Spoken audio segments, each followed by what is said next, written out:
Saya berikan contoh ancaman krisis pangan, ini yang relevan dengan IPB. Ancaman krisis pangan. Kita tahu jumlah penduduk dunia semakin meningkat. Kebutuhan pangan tentu saja akan naik. Seperti di Indonesia ini kenaikan per tahun 1,25% penduduk kita. Kemudian ada ancaman perubahan iklim. Kemarau, seperti sekarang orang sudah mulai bingung karena ada super El Nino. Kemudian juga kenaikan suhu, kenaikan air laut.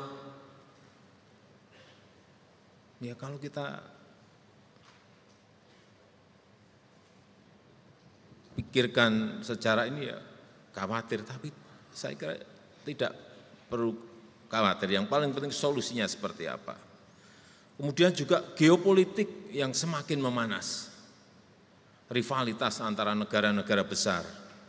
Perang Ukraina yang berkepanjangan tidak selesai-selesai. Saat itu saya ingat saya bertemu dengan Presiden Zelensky di Kiev, di Ukraina.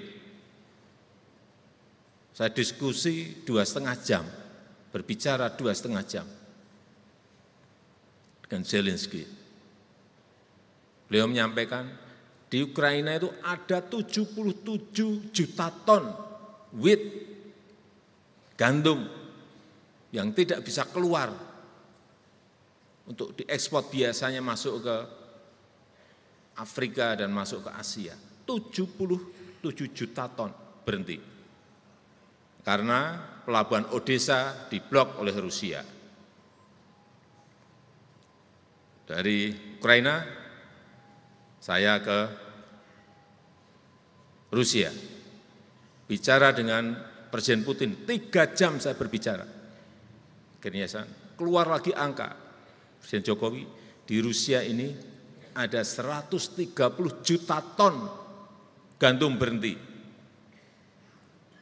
Artinya ada total 207 juta ton gandum berhenti di Ukraina dan di Rusia. Terus kalau berhenti, yang biasanya diekspor, makan apa? Itulah konteks geopolitik yang berhubungan dengan krisis pangan. Di Eropa harga gandum naik, di Afrika harga gandum naik, di Asia gandum naik. Kita semuanya rakyatlah yang dirugikan. Dan lebih repotnya lagi, ditambah lagi kemudian 19 negara sudah membatasi ekspor pangan, menyelamatkan rakyatnya sendiri-sendiri. India baru saja stop ekspor beras.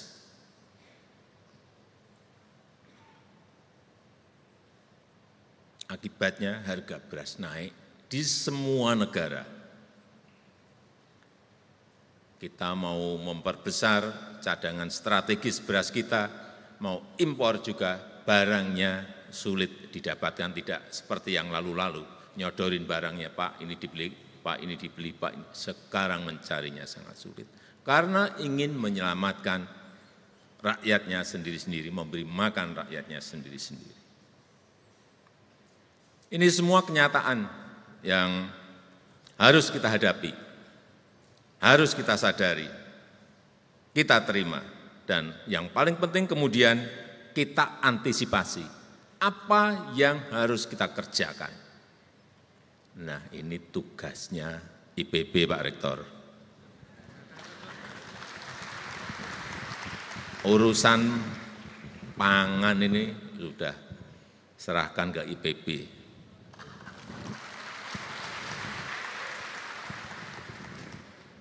Insya Allah rampung. Saya tunggu apa antisipasi kita.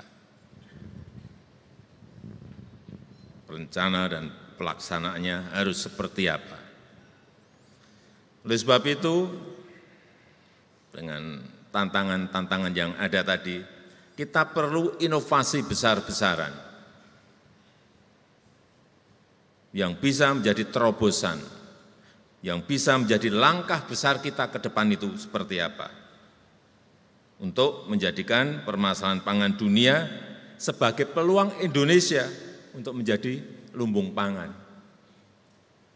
Ada kesulitan, ada krisis, tapi itu juga bisa menjadi sebuah peluang, bisa menjadi sebuah kesempatan. Sehingga nantinya bisa justru meningkatkan kesejahteraan petani kita, mensejahterakan nelayan kita. Karena ada kesulitan-kesulitan yang tadi saya sampaikan. Di mana menurut saya belum bisa dibilang inovasi jika belum kita ini rada-rada gila gitu. Belum bisa dibilang inovasi jika kita belum dibilang out of mind. Belum bisa dibilang inovasi jika belum dibilang tidak mungkin. Karena inovasi semestinya memang bukan hal yang biasa-biasa saja. Kalau nanam padi biasanya 1 hektar berapa Pak Mentan? Rata-rata kita berapa? 5,9 ton. Ada inovasi baru, hanya 6, bukan inovasi. Kalau tadi yang dibilang Pak Rektor, Prof. Arief tadi 10 atau 12, itu baru inovasi.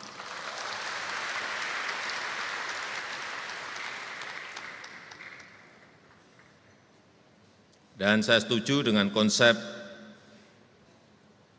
sustainable and inclusive agro maritime yang dikembangkan oleh IPB University. Ini bisa menjadi bagian penting dalam inovasi ekosistem pangan kita.